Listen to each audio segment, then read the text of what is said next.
morning, good morning, good morning, good morning. Morning Devotion family, good morning church family. How is everyone and how is everybody? I hope and pray na lahat tayo ay nakapagpahinga ng maayos kagabi at nakatulog ng mahimbing. Because today is another day that the Lord has made. We will rejoice and be glad in it. Nakikita ko po ako'y nakakatuwa at umuulan ng blessed Monday.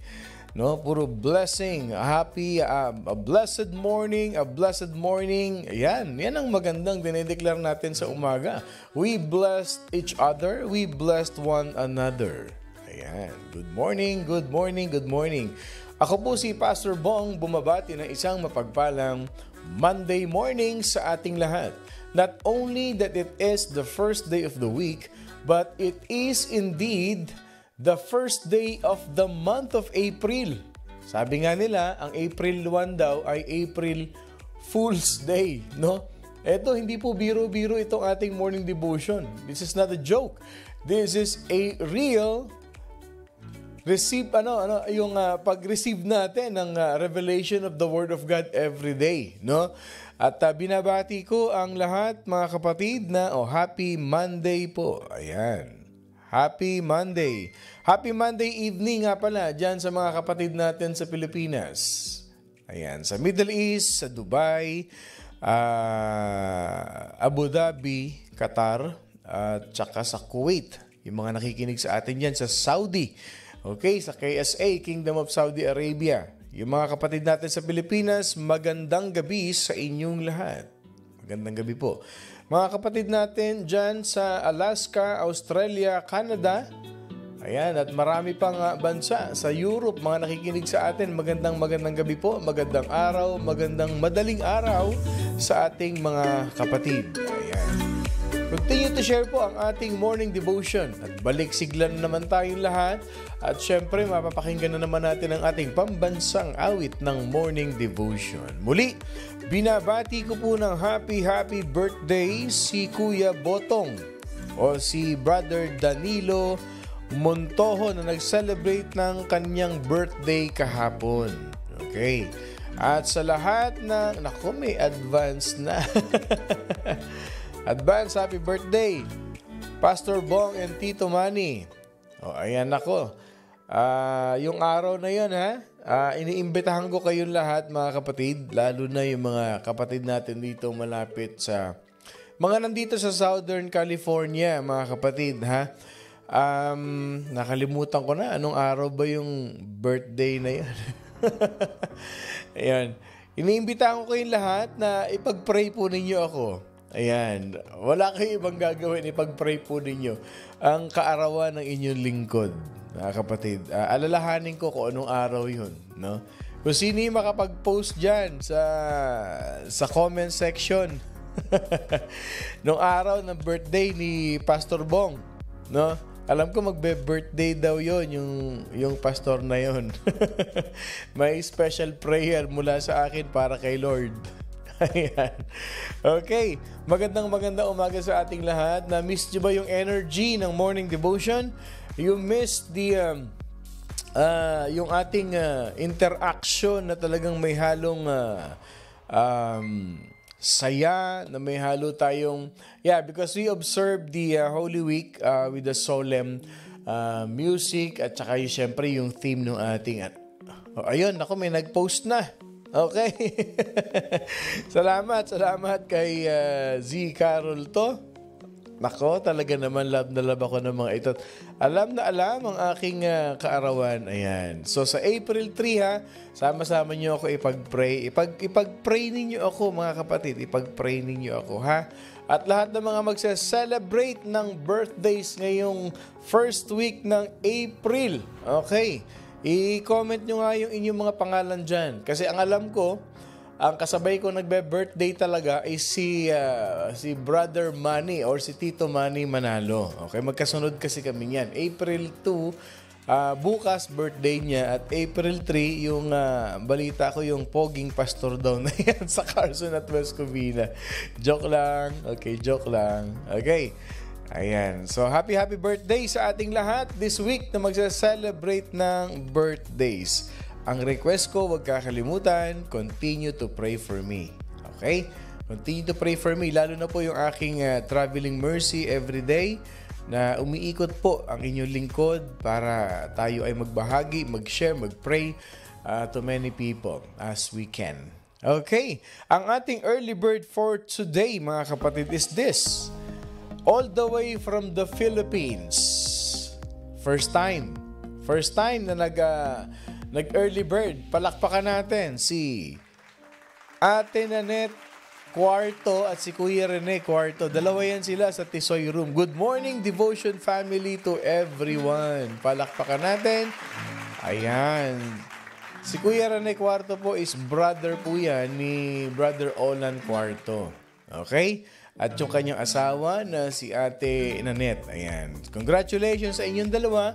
At tanggapin ninyo ang inyong early bird prize kay Lord mamaya. Anong oras na dyan sa atin sa Pilipinas? Anyone? Alas 12 na ba sa Pilipinas? Mga 12:30 habang natutulog kayo, Ate Nanette and Kuya Rene. You will be showered by the blessings of the Lord today. Okay? At ang ating second runner-up is none other than, okay, si Sister Eloisa Mendoza. Good morning from Las Vegas. Good morning, Pastor Bong. Kapagpalang umagang Lunes ng umaga sa lahat. At ang ating third runner-up ay si Sister Marites Agustin. Hallelujah. Praise the Lord. Shalom, shalom po. Ayan. 11:10 pala sa Pilipinas ngayon. Okay. Ay, okay, 11:10. O, tama-tama. Bago ka matulog, Ate Nanette and Sister Nanette and Brother Rene, tanggapin nyo ang inyong early bird prize para sa inyo. Binigay ni Lord yan. Okay. Hallelujah! Ka-birthday mo po ang niece ko, Pastor Bong. At sa April 5 ang mama ko. Glory to God po. O, yan. May ka-birthday pala ako ng atres, no? Ayan, magdiwang sa mga nagse-celebrate ng first week of April. At gaya nga ng ating sinabi ng ating second runner-up, no?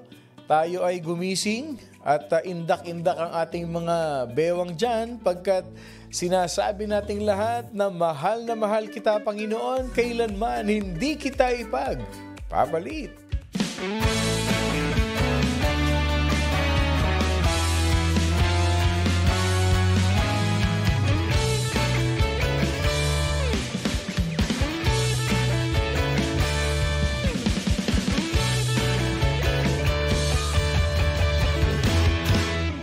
Mahal na mahal kita, Panginoon. Mahal na mahal kita, Panginoon.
mahal kita, Panginoon. Yes, Lord, we love you so much, Lord God. Maganda nung comment niya. Basahin ko lang yung isang comment natin dito, ha. Okay. Pastor Bong, sabi nila April Fools. Fools, F-O-O-L-S. Pero sa atin, April full of blessings. I say amen to that. Amen to that. April full. Full talaga. Puno na yun ng pagpapala everyday. No, April full of blessings. I say amen to that. Ayan. Tayo ay mga pinagpalang mga anak ng ating Panginoon Diyos. Ayan. Pastor Bong, binabati ko po ng happy blessed birthday ang sister ko na si Dory Manahan Reyes. Salamat po. Happy birthday po, Tita Dory Manahan. At kamusta po kay Tito Nap? Ayan. Salamat po sa inyong mainit na pagtanggap. Nung nag-prayer and visitation po ako dyan sa inyo sa Bascovina. Happy birthday, Tita Dory Manahan at sa lahat ng mga nagbe-birthday sa atin. Ayan, binabati ko rin ang aking Ninang Ruby, ang aming ninang sa kasal, si Ninang Ruby de Guzman. Good morning everyone. I thank you Ninang for joining us today. Ayan, okay. Sino pa ang nagbe-birthday ngayong araw na ito? Okay? Bukod kay Brother Botong na nag-celebrate ng kanyang birthday kahapon. Okay, wala naman I-comment nyo lang dyan sa comment section natin. At while we are singing our worship song, you can type in your prayer request in the comment section. Right after the worship song, mga kapatid, ay ipagpe-pray po natin yung ating mga request. Okay? Ayan po ang ating, kung meron kayong mga pa-request dyan, trabaho, health issue, i-type nyo lang po sa comment section. And we're gonna pray generally at mention natin yung mga taong pinagpe-pray ninyo. Ayan, para ating maipanalangin ang ating mga kapatid. Okay? At excited na po ang Carson at West Covina. At in a few days from now, mga kapatid, probably like by the next week, meron tayong surprise sa ating church. No? Parating na po yung ating keyboardist sa church natin. No, yan ang sorpresa sa ating lahat. Ayan. Parating na po. Ayan, good morning na sa atin ngayon. Good morning, HEBC family. Inaantay ka na namin dito. Let us all come to worship the Lord with all our heart, with all our soul. Magpasalamat tayo sa Panginoon Diyos. No? Meron tayong April 1st, meron tayong Monday. Lahat ng mga ating natatanggap na pagpapala sa Panginoon, ipagpasalamat natin ito. Tayo po'y umawit and worship our living God.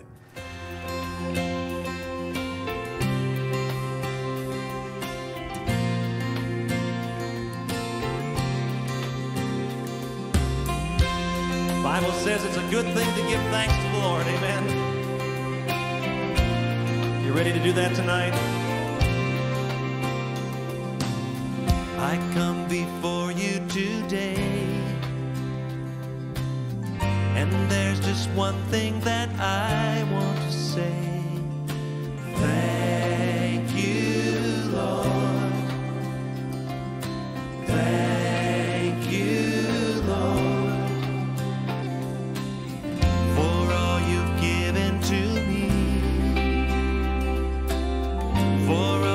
Blessings that I cannot see. Thank you, Lord. Thank you, Lord. With a grateful heart, with a song of praise, with an outstretched arm, I will bless your name and thank you, Lord. I just want to thank you, Lord. Thank you, Lord. I just want to thank you, Lord. Thank you, Lord.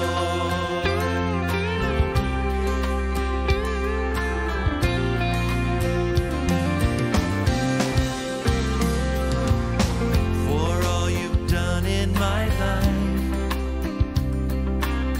you took my dark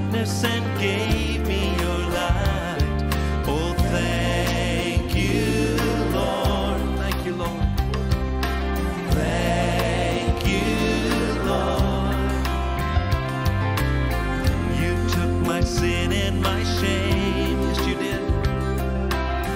You took my sickness and healed all my pain. Oh, thank you, Lord. Thank you, Lord. With a grateful heart, sing it.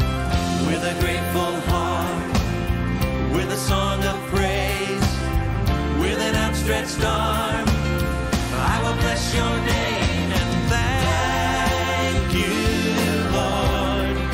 I just want to thank you, Lord. Thank you, Lord. I just want to thank you, Lord. Sing it again. Thank you, Lord. Thank you, Lord. I just want to thank you, Lord. I just want to thank you, Lord. Thank you, Lord. I just want to thank you, Lord. Thank you, Lord. Yes, we do. Thank you, Lord. With a grateful heart, with a song of praise, with an outstretched arm, I will bless your name. Thank you, Lord. Yes, I just want to thank you, Lord. I just want to thank you, Lord. Thank you, Lord. I just want to thank you, Lord. Thank you, thank you, thank you, thank you, Lord. I just want to thank you, Lord. I just want to thank you, Lord. Oh, thank you, Lord. I just want to thank you, Lord. Thank you, Lord. Yes, we do. We thank you, Lord. Yeah. We Thank you, Lord God. Thank you, Jesus. Let us all pray. Heavenly Father, Creator of the heavens and the earth, we love to worship you. We love to praise you. We give thanks to you, Lord God. Lord, you are so good in our life. Thank you, Lord, for giving us a brand new morning, new life, and new strength. Nagpapasalamat kami, Panginoon Diyos, sa dakila mong pagmamahal sa bawat isa sa amin. That as we start the day right, sa pasimula pa lang, Panginoon Diyos, ng aming umaga, ay nagpapasalamat na kami mula sa aming mga puso. Ang ilan sa amin, pagmulat ng aming mata, ito ang aming nabanggit, Panginoon. Thank you, Lord. Kagabi, bago kami matulog, bago kami mahiga, some of us, ang last word namin, Lord, thank you, Lord. Maraming salamat, Panginoon Diyos. Lord, our hearts are overflowing with thankfulness and gratefulness.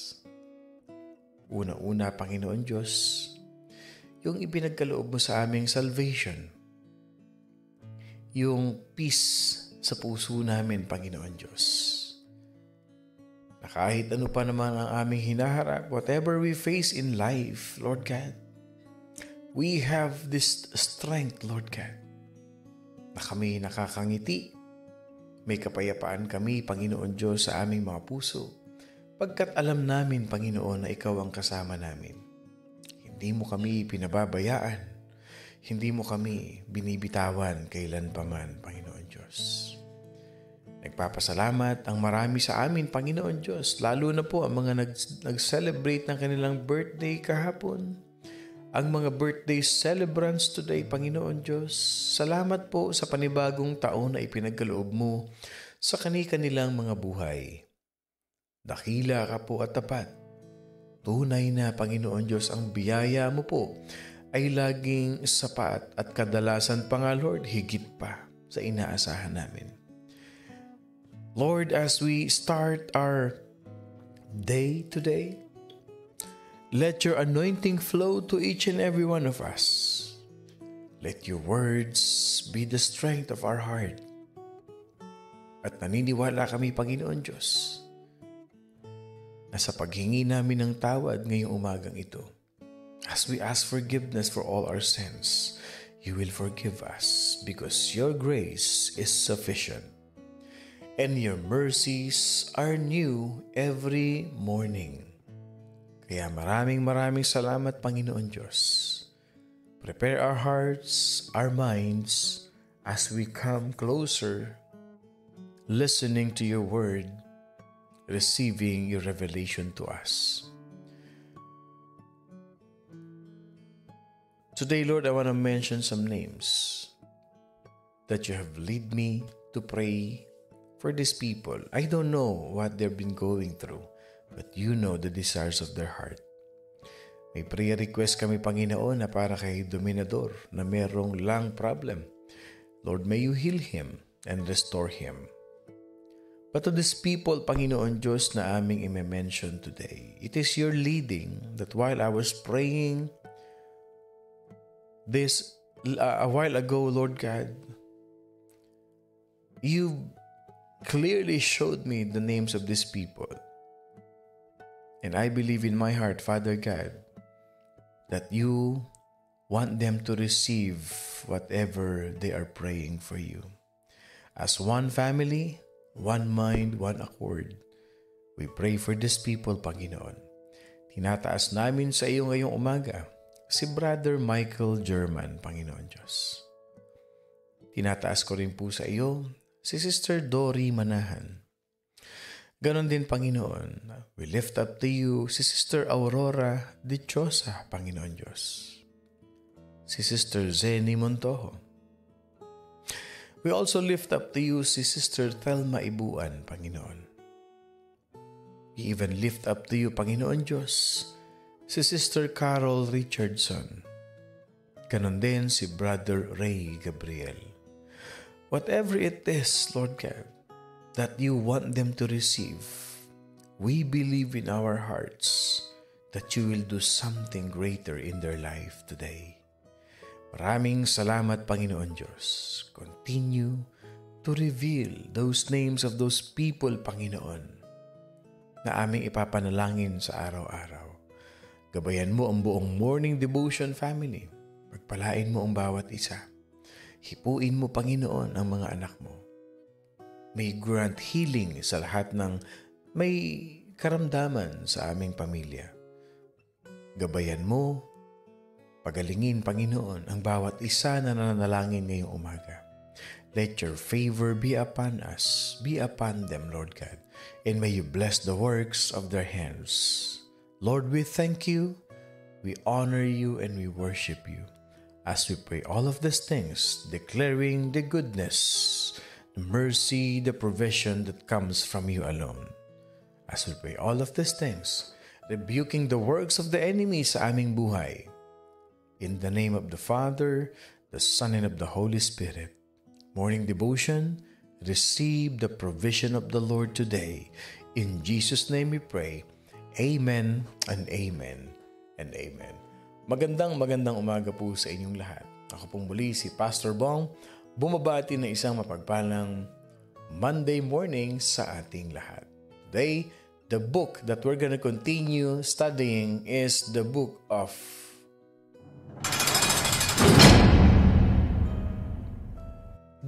Micah. Yes, many of us, maybe we have read this book, nabasa na natin ito, and for some of us, hindi pa natin nababasa. Okay? Ang book of Micah, mga kapatid, si Micah po ay isang prophet. Okay? Micah is a prophet. Micah was called by God from his home in Moreshet. Saan yung Moreshet na yun, mga kapatid? It is in between of Jerusalem in the land of Judah. Nasa gitna po yan. Malapit yan sa Jerusalem. At ang kanyang kalalagayan is Jerusalem, and then yung land of Tokeia, and then Moreshet, and then Beersheba. So, malapit na malapit yan sa Jerusalem. Okay? And then Micah was called by God to reveal and to prophesy to the people of Israel. Micah was called by God to deliver a serious message, which is what we call the message of judgment to the people of Israel and Judah. Okay? He was driven by anger na nagpo-prophesy siya. Makikita mo yung talagang eagerness niya o yung gigil ni Micah because of the abusive treatment. Okay. Kung akala ninyo na ngayon lang nangyayari yung mga mayayaman na inaapi yung mahihirap, nagkakamali kayo. During the time of Israel, the Old Testament, meron na talagang nang aapi sa mga mahihirap. So Micah was driven by his anger by the abusive treatment of the poor by the rich and the influential people of Israel, of Judah. Yan dalawang kingdom na yan, yung northern at saka southern kingdom. Obviously, during those times, yung mga influential people, yung mga high-profile people, kasama na dyan yung tinatawag nating Sanhedrin, which is composed of people who are very influential, mayayaman sila. What they do is, they are being abusive to the poor people of Israel. So mga kapatid, the prophet, he turned his what you call verbal rebukes. Nare-rebuke talaga niya. Sinisigawan niya yan, talagang wala siyang, ibig sabihin kumbaga sa mga radio commentator, walang control yung bibig niya. He will not sugarcoat his words. Kumbaga tamaan kung tamaan talaga pag nagsalita siya. That is how he rebuked the influential people during those times.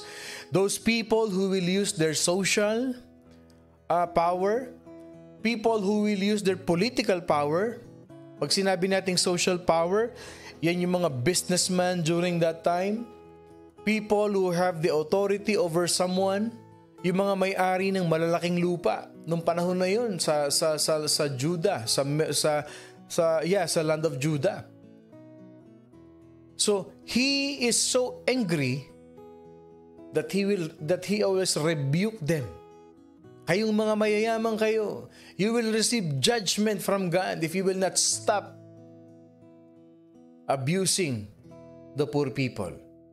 People who are in the political position, they use their position for personal use, for personal interest. Diyan nagagalit si Micah.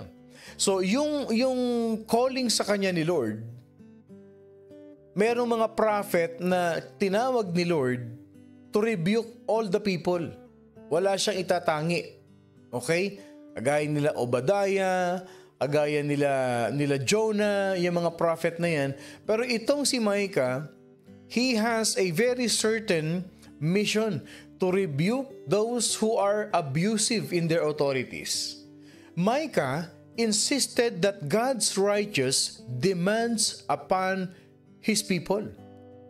And it remained clear at all times in all ages. Ano ang pinaglalaban ni Micah?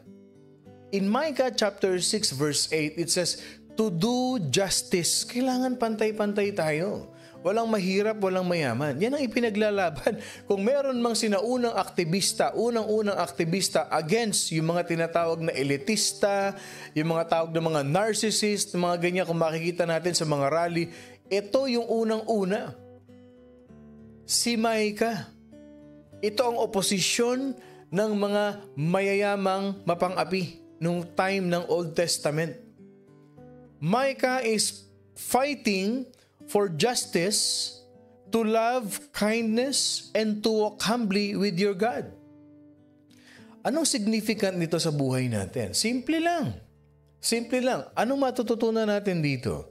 Hindi porket tayo, meron na tayong sinasabi sa buhay, medyo nakakaangat-angat tayo sa buhay natin over some people, over some relatives, some of our relatives, pwede mo nang api-apihin. Our God is a God of justice. Tayo pa nga mga Christian, if we are being blessed by God, you share your blessings. You don't insult people. You don't humiliate people. You don't make proud of what you have. Hindi mo pwede sabihin, oy, wag mong sandalan yung kotse ko na yan, ha? Hindi mo ba alam na yung sasakyan ko na yan? Kasing halaga ng buhay mo yan. There are many people, yung mga tinatawag na mata pobre.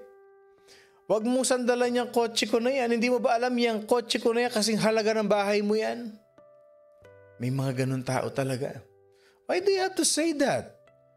This is what the influential people in the Old Testament are doing that time. Kaya nga itong si Micah, he was called by God. Sabi ni Lord, halika rito Micah. I-rebuke mo yung mga mayayaman na yan. Go there. Rebuke them for being so abusive to many people. Hindi porkit tayo ay nakakaangat-angat sa buhay, yung tinatawag ng mga yayamanin, may karapan na tayong mang-api o mang-insulto ng ating kapwa. At pagka naman nirebuke mo, talaga naman totoo sinasabi ko, mamahalin talaga yan. Na ang halaga niyan isang bahay na. Huwag mong hahawakan, baka masira, baka madumihan. Why do you have to do that? Be thankful. Alam mo, mas nakakatuwa pa nga yung nakikita niyong mga hindi mapagmalaki na mga tao. Anong significance sa buhay natin ito? Meron. Kung kayo naman talaga, merong sinasabi. At you can consider yourself as mayaman. Hindi mo na kailangan balita yung kayamanan mo. Alam niyo ba na mas nakakatuwa ay yung mga taong humble? Yung magugulat ka na lang na mayaman pala yun. Meron pala siya nun. Iyon pala ang halaga ng kanyang property na yun. Yung pala yung halaga ng kanyang relos na yun. Hindi kumikibo, napakasimpleng tao. Do you agree with me? Do you agree with me? Can I see an amen? Hindi ba mas nakakatuwa na yung isang taong may pera, mayaman, nagsiserve sa Lord ay napakasimple. Hindi mo makikita na nagmamalaki, na nagbibida ng kanyang mga ari-arian o kung ano pa man. Do you agree with me? Sige nga, can I see your amen to that? And if you have any experiences, yung iba naman talagang wala, dinadaan na lang sa, hindi ba? Totoo yan. Sabi ni Tess, humble yourselves in the sight of the Lord. Maging humble palagi. Maging humble palagi. Maganda yung tao ang nagsasalita sa iyo na, simple lang itong taong ito. Yung palang suot niya na yun, mamahalin pala yun. Yung palang bag niya na yun, mamahalin pala yan. Hindi ikaw pa nagbibida, nakikita mo to? Nakikita mo to? Eto, kaya kong bayaran ng buhay mo. Eto, nakikita mo, yan yung ko na. Wag ganun, uy. Di ba? However, Micah did not only rebuke his people, but he also issued several prophecies of the coming Messiah. Nakita ninyo? Ipinasok na naman niya si Jesus Christ. Balik tayo dun sa significant ng buhay natin. Doing justice.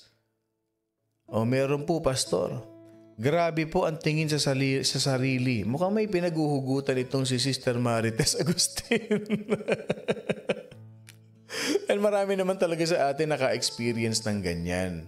Naka-experience talaga ng ganyan. Yung hindi na kulay brown ang kulay niya bilang Pilipino. Kulay dilaw na. Kasi from top to bottom, balot talaga ng dilaw. No? Yeah, that's true. Pero tignan ninyo ha, ano ang pinoproclaim ni Micah? Justice. He is rebuking those who are abusive in authority, yung mapagmalaki, mapang-api. Inire-rebuke ni Micah. Pero why is it that he also insisted or he injected the coming of the Messiah? Even si Jesus Christ nga owner of the world, owner of the universe. Pwede namang ipanganak sa palasyo. Pwede namang ipanganak sa isang lalagyan na ginto. Pero bakit ipinanganak sa manger? Bakit pinanganak sa manger? O tignan ninyo, talagang maraming hugot tayo ngayon. Sabi niya, minsan nga po, pastor, wala pang nararating, nagyayabang. Yan, naku. Bato-bato sa langit, ang tamaan, wag magagalit. Totoo yan. Wala pa nga nararating, nagyayabang na. Huwag natin daanin sa mga show-off. Ang tunay na kayamanan, nasa puso. Amen. Ang tunay na kayamanan natin, nandun sa langit. Amen. Yung mga pinapakita na yan, yung mga mamahaling hiyas na yan, mga jewelries na yan, mga properties na yan, I'm sure all of you will agree with me. Iiwan mo rin yan. At yung inaapi mo, baka pagdating sa langit, napakaraming kayamanan.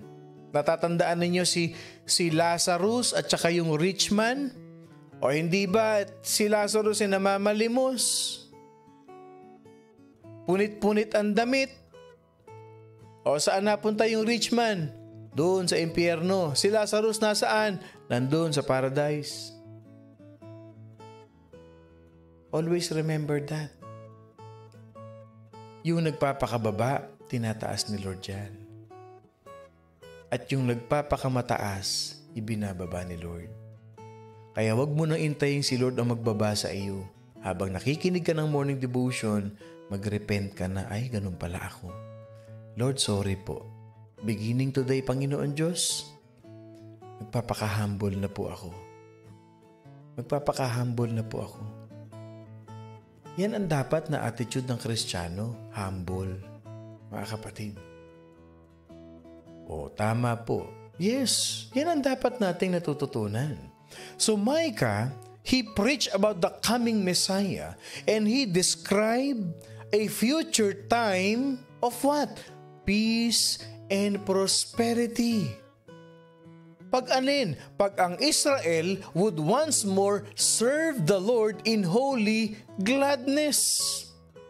Tandaan ninyo ang pagsaserve kay Lord kasama ang humility. Hindi ka po pwedeng mag-serve kay Lord na punong-puno ka ng kayabangan sa katawan. Amen. Hindi po pwede, kapatid. Kailangan si Lord lang ang itinataas, hindi ikaw. Hindi mo pwedeng sabihin, alam mo, kaya ako nagawa itong event na ito. Magaling ako eh. Kayabangan, hindi po pwede yan.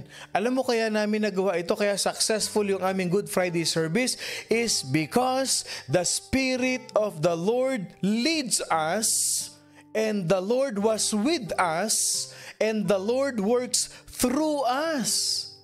Dapat siya palagi, mga kapatid. Pasasabi natin ganito yung Book of Micah, the most famous of his messianic prophecies, mga kapatid, paborito natin. Ano yung messianic prophecies ni Micah? Tuwing Pasko. Tuwing Pasko. O open your Bible. Micah chapter 5 verse 2. It refers to what? Yung birth of Jesus Christ sa Bethlehem. Ito ang pinakasikat, famous sa messianic prophecy ni Micah. Basahin ko sa inyo.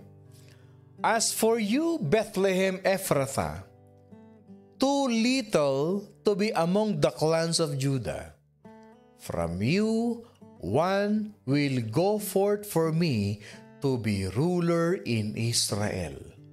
His goings forth are from long ago, from the days of eternity.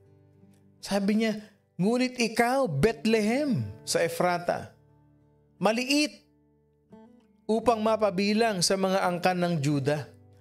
Mula sa iyo, mula sa Bethlehem, lalabas ang magiging pinuno ng Israel.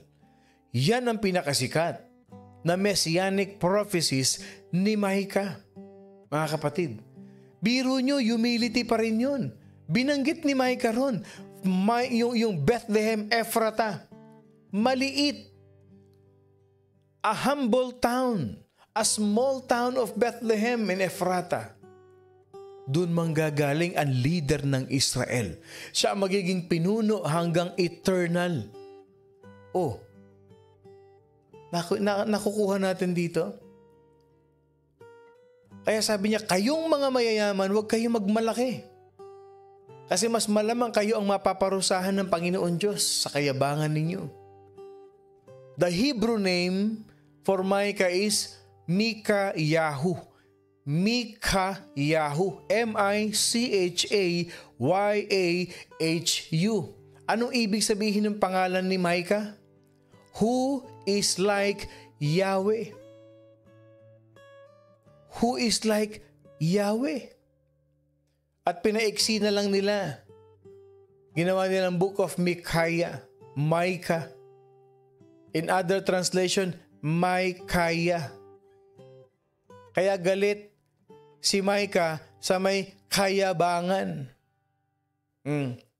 Micah. Mga kapatid, ano ang theme? Ano ang mababasa natin sa Book of Micah? God insists that His people must reflect His holy character in the way that they live. Yung pagiging holy, yung pagiging lowly ng Panginoon Diyos dapat nagre-reflect sa buhay ng bawat isa. But if they refuse, judgment is what? The unavoidable result. Yes, yan ang theme. Yan ang mababasa niyo sa Book of Micah. Pero ito maganda. Apart from that, despite of that, God will never abandon His covenant people and will send the Messiah to rescue them from their sins. And that Messiah will one day rule over them in righteousness and truth. Nandun pa rin yung pagmamahal ni Lord. Kahit na binabawalan niya na. Though He is giving warnings to these people who are abusive, pero may darating na Messiah. Maitutuwid kayo. Maitatama kayo. And He is the ruler of the heavens and the earth. He will be the true leader of Israel. He will be the Savior of humanity. Oh, binigyan pa rin ni Lord ng panibagong chance yung mga tao na dapat magbago. Same thing. Kung nakikinig tayo ngayon, sabi ko nga kanina, bato-bato sa langit, tamaan, wag magagalit. Pag tinamaan sa message, thank you Lord. Kasi binibigyan tayo ng pagkakataon na magbago. Nakita niyo ginawa ni Micah? Straightforward, you will be judged.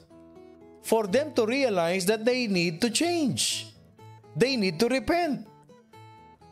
Dapat ang attitude ng Kristiyano pag nare-rebuke, nagpapasalamat sa Panginoon. Lord, thank you.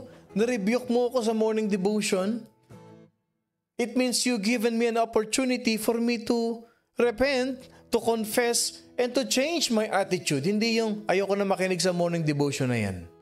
Yung pastor na yan, lagi ako pinapatamaan. Hindi ikaw. I'll tell you this. I will not study, spend hours reading the Word of God, receiving, leading from the Holy Spirit para patamaan ka. Hindi ka ganun ka-special, kapatid. I'm telling you that. Hindi ka ganun ka-special. Para sabihin mo na ikaw ang pinapatamaan ko, hindi kita kilala. No, you're wrong. Kung tinamaan ka dun sa message, kung ikaw hinihipo ng Holy Spirit, dapat magpasalamat ka. At may morning devotion na nagre-rebuke sa'yo tuwing umaga.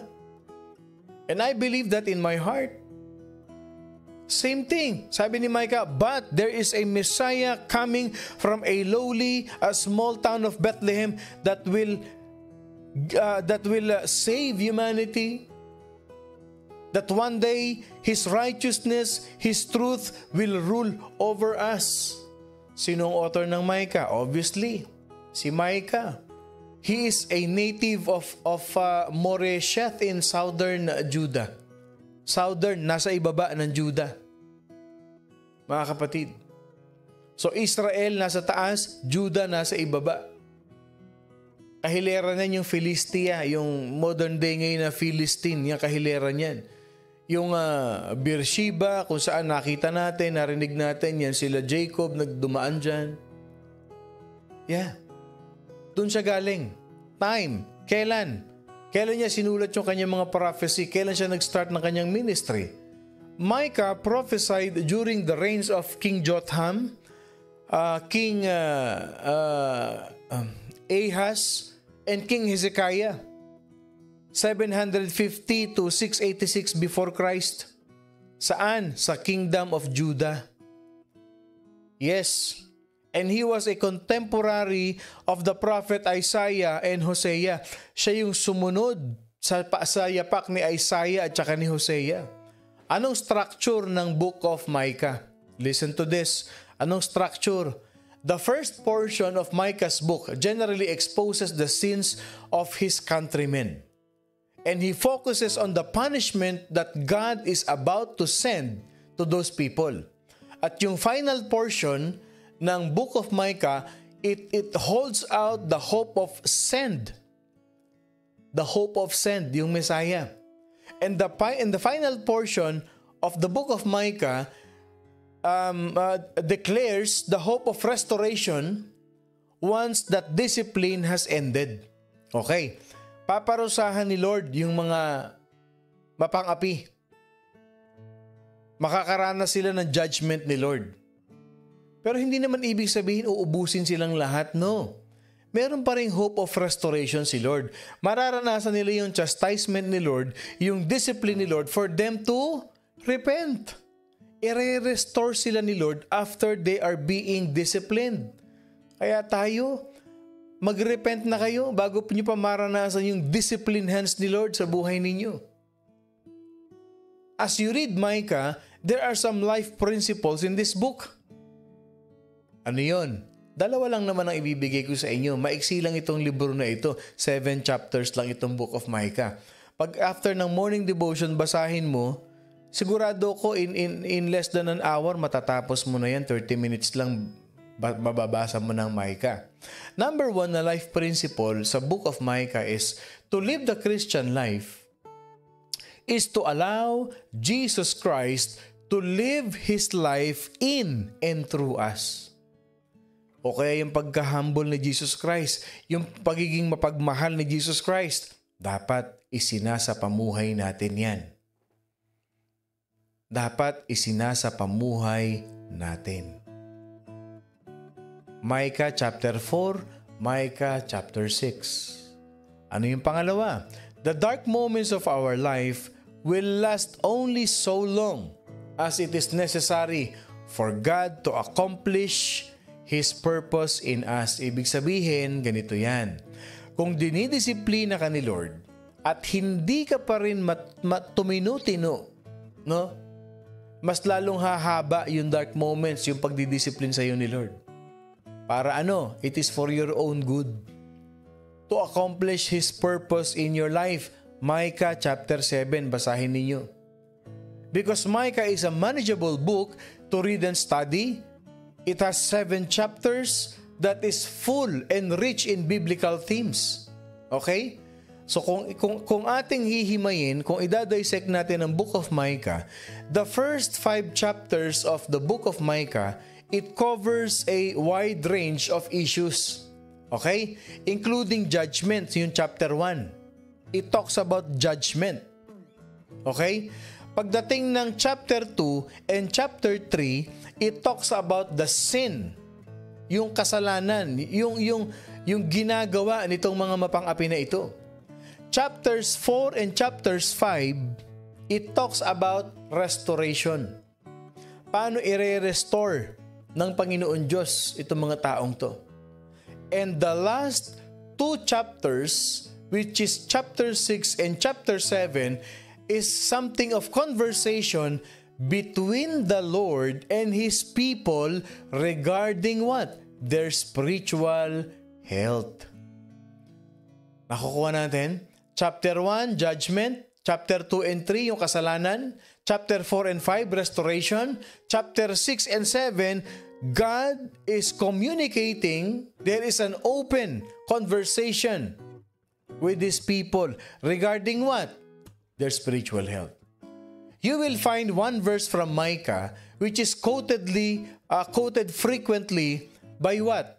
The America's founding fathers. Alam nyo, when I was reading the book of Micah, I was exploring, researching, alam nyo ba na I found out na ang book of Micah is ginawang standard principle ng tinatawag na mga America's founding fathers since the day of what? Mayflower noong 1620. Kasi noong 1621, Thanksgiving naman. They are the same people. Okay? 1620 yung Mayflower celebration. Ito yung mga pilgrims. And yung 1621, yung mga pilgrims ito na galing sa Europe. And they want to practice religious freedom. Umalis sila. Yung Mayflower na sinakyan nila. Noong 1621 naman, nakarating sila sa Amerika at sinalubong sila ng mga Native Americans. Yun yung celebration ng Thanksgiving. At alam niyo ba na ang foundation, basic principles nila is the book of Micah? Hanggang American Revolution. Yes, these American founders na ito, no, yung America's founding fathers, they established a land where people did justly, yung just people, yung mga taong hindi nang-aapi, or they are just people, may equal treatment sila sa lahat ng tao. They practice love, mercy, and they walk humbly with their God. Ano yung ginamit nilang verse?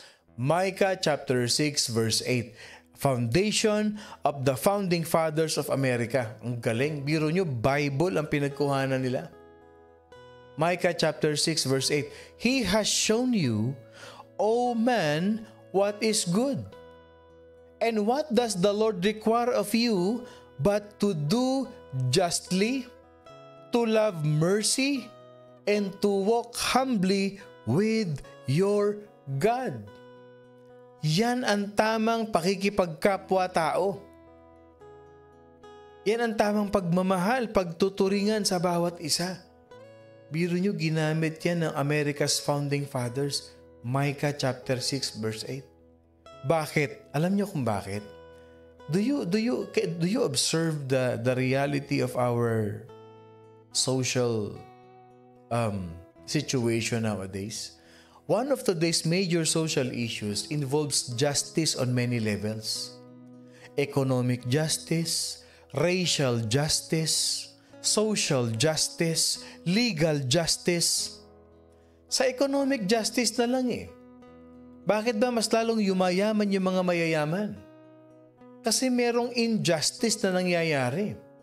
Sa racial justice, Asians, they are experiencing mistreatment. Pumunta ka na lang sa Middle East. Makikita mo ang tinatawag na racial injustice doon. Pag puti ka, pag Briton ka, pag Amerikano ka, yung mga Arabo talagang saludo sa iyo yan. Pero kung Pilipino ka, Asian ka, ang tingin nila sa iyo katulong. Ang tingin nila sa iyo they are greater than you. Totoo yan, racial justice yan. That's true. May social justice. Ito na yung mga konyo na mapang-api, yung mga sosyalera na inaapi ang mga mahihirap. Social justice yan. And even yung legal justice.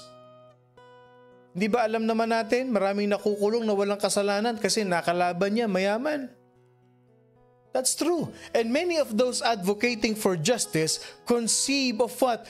Theories and practices that exclude the Lord. Kaya nagkakaroon ng injustice because they exclude the Lord. Yung mga taong walang takot sa Diyos, yan ang mga injustice people. Kaya kung may takot ka sa Diyos, magiging fair ka. Magiging justly ka, magiging merciful ka, and you will walk humbly with your God. O kaya paalala sa atin, dapat makitaan tayo ng what? Fair treatment. Yung wala kang tinatangi, hindi ka naggrupo-grupo. Kami ang grupo ng mga sosyal. Hindi kayo nababagay sa amin. Walang ganon. Walang ganon, oy. Ang gusto ni Lord, justly, merciful, humble. Again, those who follow Christ should be the world's best advocates for true justice. Hindi porket janitor ang kausap mo, mamata-matahin mo na. Hindi porket empleyado mo yan, pwede mo nang pagsalitaan ng hindi maganda. Iiwang ka niyan. Ikaw rin mahihirapan. I believe that one time. When I was working in a company, masyadong mapanglait yung boss namin. Hindi naman lahat ng Lebanese ganun. Hindi naman lahat ng Egyptian. Nag-quit ang mga tao. Ako naiwan. Ako na pagdiskitahan. Umalis din ako. You have to be fair. You have to be fair. Lalo na pag Christian na tayo. You have to be fair. The Lord wants people to be treated fairly. The Lord wants people to be treated impartially and rightly. Totoo yan, mga kapatid. Perhaps you can think of someone who should be treated differently, but is there anything that you can do to correct the wrong that people suffers with such person? Simple lang. O ito, paalala ko sa inyo, nakikinig sa atin ngayon, yung mga kasambahay natin, igalang ninyo. Irespeto ninyo yung mga kasambahay. Huwag niyong tawaging katulong, kasambahay, kasama sa bahay. Kaya tuloy marami, yung mismong sariling kasambahay, hindi natin ma-invite sa church. Paano? Pagdating sa bahay, iba ugali mo. At nakakatuwa po, alam nyo, I have a conversation with some people. Alam mo, Pastor, yung kasambahay namin, kung ano yung kinakain namin, yun din ang kinakain nila. Ilan sa atin dito ang may ganyang puso? Ilan sa atin? Can I see an amen? Hindi po rin kasambahay sila, gulay sa'yo, karne sa amin. Ituring ninyong kasama nyo sa buhay. Ituring ninyong mahalin ninyo. Ang mga empleyado nyo, mahalin ninyo. Ang boss ninyo, mahalin ninyo. Kung ikaw ay supervisor, mahalin mo yung mga tao mo, mamahalin ka rin nila. Yan ang Christianity. Yan dapat tayo, mga kapatid. How can you show the love of God to many people? Yan ang maging aral sa atin. This was the major theme of Micah. And the issue penetrates to all the scripture. We should care for the poor. Dapat pag makipagkaibigan, lahat kinakaibigan. Kahit ngayon hindi kaibig-ibig, kaibiganin mo para tumino. Pakita mo sa kanya pagmamahal ng Panginoon. Those who are subjected to discrimination, those who need a defender, love them. After all, we have a great advocate who speaks on our behalf. Sino yun? Si Jesus. Anong tawag sa atin ni Jesus Christ? 1 John chapter 2 verse 1. My little children, these things I wrote to you so that you may not sin. And if anyone sins, we have an advocate with me. Nakita ninyo? Jesus Christ the righteous. As we end, lumampas na naman tayo sa oras. I'm sorry. The key theme for the book of Micah is this: we need to live justly, loving, merciful, and walk with humility with God. Yan ang theme ng book of Micah. Maging fair treatment kayo. Huwag kayong magtatangi-tangi. Maging mapagmahal at merciful kayo. Ano ang challenge sa atin? Makinig. Matatapos na tayo. Ano ang challenge sa atin? As a child of God, nakikita ka, nagsisimba ka, Christian ka. As a child of God, be aware to those people who needs a sympathetic ear and a compassionate heart. Maging aware kayo, yung mga tao na nangangailangan ng pagmamahal, nangangailangan ng isang taong makikinig sa kanya. Mga taong nangangailangan ng defender for others, defender for their needs, just as God defends on you. Kung paano kang ipinagtanggol ng Lord, kung paano kang itinaguyod ng Panginoon, ibahagi mo sa iba yan. Share it to other people. Huwag kang maging makasarili.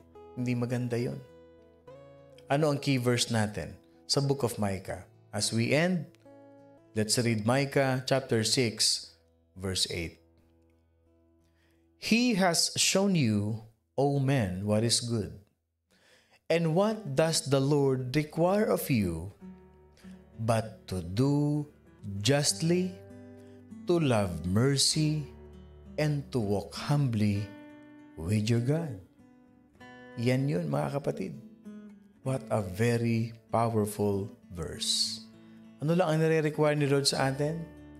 Do justly, love mercy, and walk humbly with God. Let us pray. Heavenly Father, we thank you for this wonderful moment that you have given us a powerful revelation that will really enlighten us, change our hearts, transform us as you give us a new beginning in our life. Heavenly Father, help us to live justly. Help us to live, Lord God, becoming merciful. And Lord, help us to have a humble life, to live a humble life that reflects your love. In Jesus' name, amen and amen and amen.